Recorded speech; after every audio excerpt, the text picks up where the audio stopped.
درود پاک پڑھیں۔ اللہم صلی علی سیدنا و نبینا و شفیعنا و حبیبنا مولانا محمد معدن الجود والکرم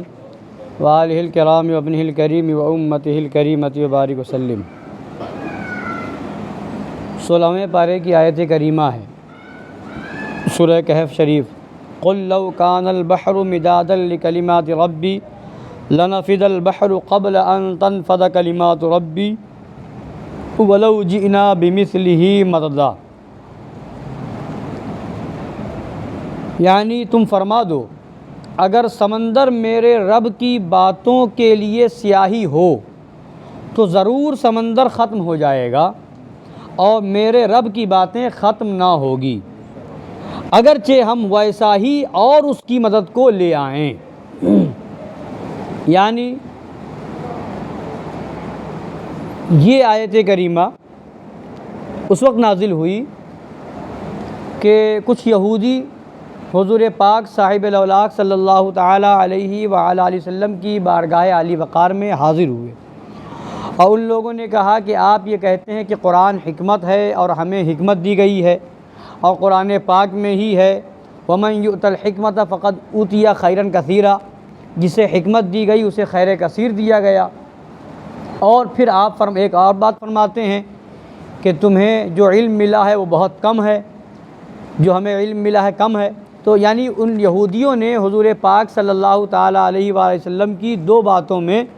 معاذ اللہ اختلاف دکھانا چاہا کہ ایک جگہ آپ کہتے ہیں بہت کم علم دیا گیا اور ایک جگہ قرآن پاک میں جسے حکمت دیا گیا اسے خیر کثیر دیا گیا، بہت زیادہ دیا گیا۔ تو اور آپ کہتے ہیں کہ ہمیں حکمت یعنی قرآن پاک ہمیں دیا گیا ہے اور قرآن پاک حکمت ہے۔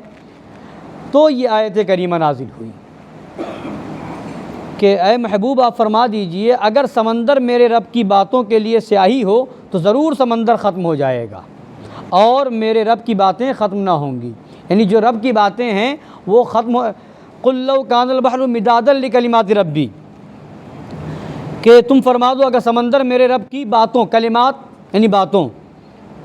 ہے نا، تم فرما دو اگر سمندر میرے رب کی باتوں کے لیے سیاہی ہو تو ضرور سمندر ختم ہو جائے گا، اچھا اور میرے رب کی باتیں ختم نہ ہوں گی۔ تو اس میں کلمات ربی فرمایا گیا ہے نا۔ تو اب اس میں علماء کرام فرماتے ہیں کہ کلمات ربی سے کیا مراد ہے۔ بعض علماء نے فرمایا کہ اللہ کا علم مراد ہے، یعنی اللہ کے علوم جو ہے وہ ختم نہیں ہوں گے۔ بعض نے کہا کہ اللہ کی قدرت مراد ہے، بعض نے کچھ بیان کیا اور بعض نے اور بھی باتیں بیان کی، مگر حضرت شیخ عبدالحق محدث دہلوی رضی اللہ تعالی عنہ اس میں بیان کرتے ہوئے فرماتے ہیں کہ علماء محققین کا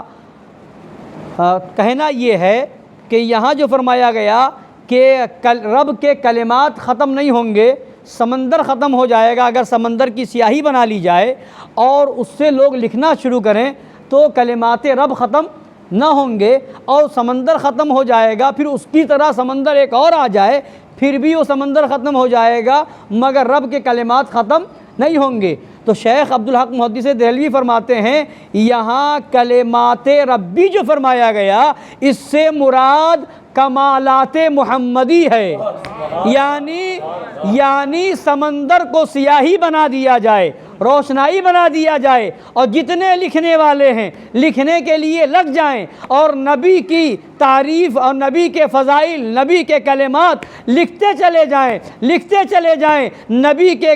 فضائل، نبی کے کلمات، نبی کی نعتیں ختم نہیں ہوں گی۔ سمندر کا سمندر ختم ہو جائے گا، ایک سمندر ختم ہو جائے دوسرا سمندر جو ہے سیاہی بنا دیا جائے وہ ختم ہو جائے گا، مگر نبی کے فضائل اتنے ہیں کہ نبی کے فضائل ختم نہیں ہوں گے۔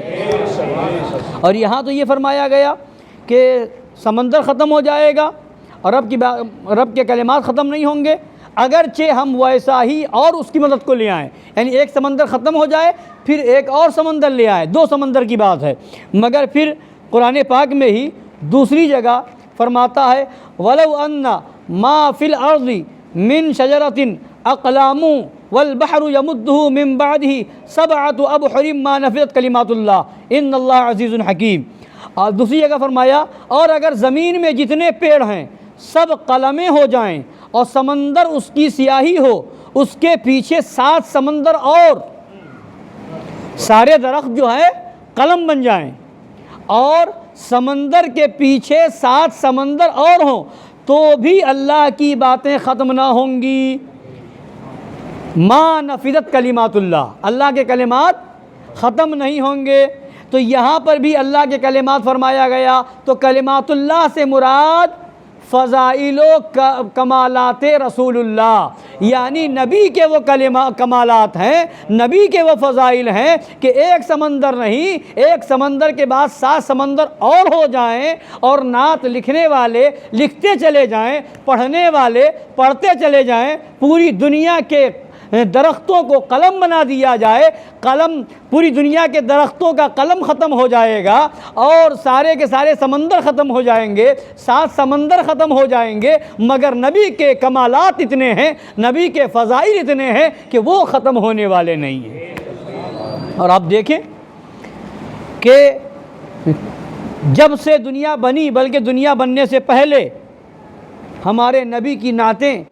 اور ان کے فضائل بیان ہو رہے ہیں، کمالات بیان ہو رہے ہیں۔ جب حضرت آدم علیہ السلام نے آنکھیں کھولی تو کیا دیکھا؟ جنت کے درختوں پر، پتوں پر نبی پاک صلی اللہ علیہ وسلم کا نام لکھا ہوا ہے۔ حوروں کی زبانوں پر نبی کی نعت ہے، غلمہ کی زبانوں پر نبی کی نعتیں ہیں۔ 70,000 فرشتے صبح اور 70,000 فرشتے شام میں نبی کی بارگاہ میں آ کر کے درود و سلام پڑھتے ہیں، نبی کی فضیلتیں بیان کرتے ہیں، اور جو فرشتہ ایک بار حاضر ہوتا ہے اسے دوبارہ حاضر ہونے کا موقع نہیں ملتا ہے اور قیامت تک یہ سلسلہ جاری رہے گا۔ تو فرشتوں کی زبانوں پر نبی کی نعت ہے، جتنے نبی آئے سب نے نبی کی نعت بیان کی، حضرت آدم سے لے کر کے حضرت عیسیٰ تک سارے نبیوں نے نبی کی نعتیں بیان کی، اور جتنے بعد میں صحابہ ہوئے، تابعین ہوئے، ائمہ مجتہدین ہوئے، سب نے نبی کی نعتیں بیان کی، نبی کے فضائل بیان کیے،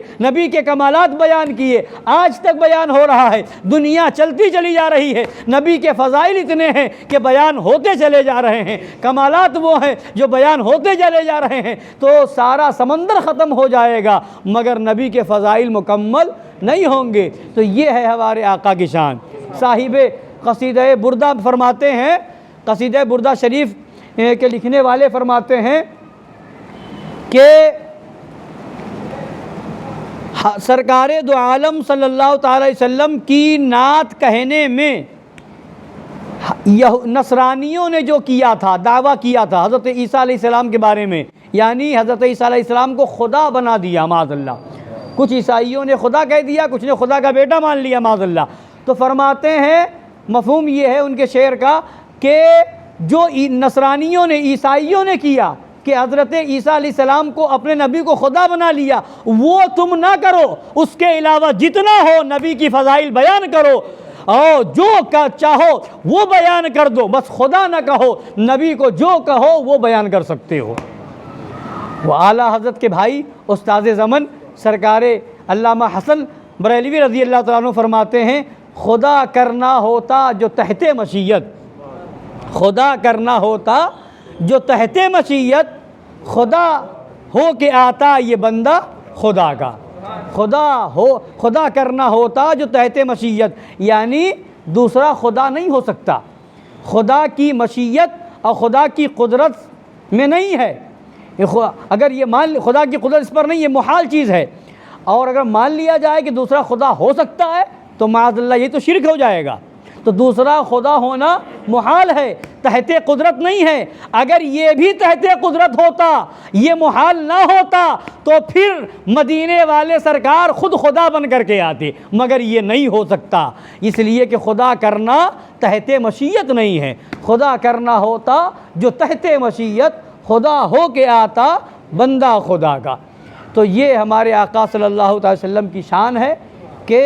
دنیا کے سارے درخت قلم بن جائیں، دنیا کے سارے سمندر سیاہی بن جائیں، سب لوگ لکھنا شروع کر دیں، لوگ ختم ہو جائیں گے، قلم ختم ہو جائے گا، سیاہی ختم ہو جائے گی، مگر نبی کی نعت اور نبی کے فضائل اور نبی کی صفات ختم ہونے والی نہیں ہے۔ اس لیے کہ اللہ فرماتا ہے وَلَلْآخِرَةُ خَيْرٌ لَكَ مِنَ الْأُولَىٰ، اے محبوب تمہاری ہر آنے والی گھڑی پچھلی گھڑی سے بہتر ہے، ہر گھڑی تمہارے لیے پچھلی گھڑی سے بہتر ہے۔ جتنا زمانہ آگے بڑھ رہا ہے ویسے ہی نبی کی عظمتیں اور بڑھتی جا رہی ہیں، ہم اور آپ اس کو نہیں سمجھ سکتے۔ فرش والے تیری شوکت کا علو کیا جانے، خسروا عرش پہ اڑتا ہے پھریرا تیرا۔ اللہ تعالی ہمیں سچا عشق رسول عطا فرمائے، نبی کی عظمت کو سمجھنے کی توفیق عطا فرمائے، اور ان گستاخوں سے، وہابیوں سے، دیوبندیوں سے جو اپنی طرح کہتے ہیں معاذ اللہ، ان خبیثوں سے دور رہنے کی توفیق عطا فرمائے، ان کے مکر سے بچائے، ان کے فریب سے بچائے، آمین برحمتک یا ارحم الراحمین۔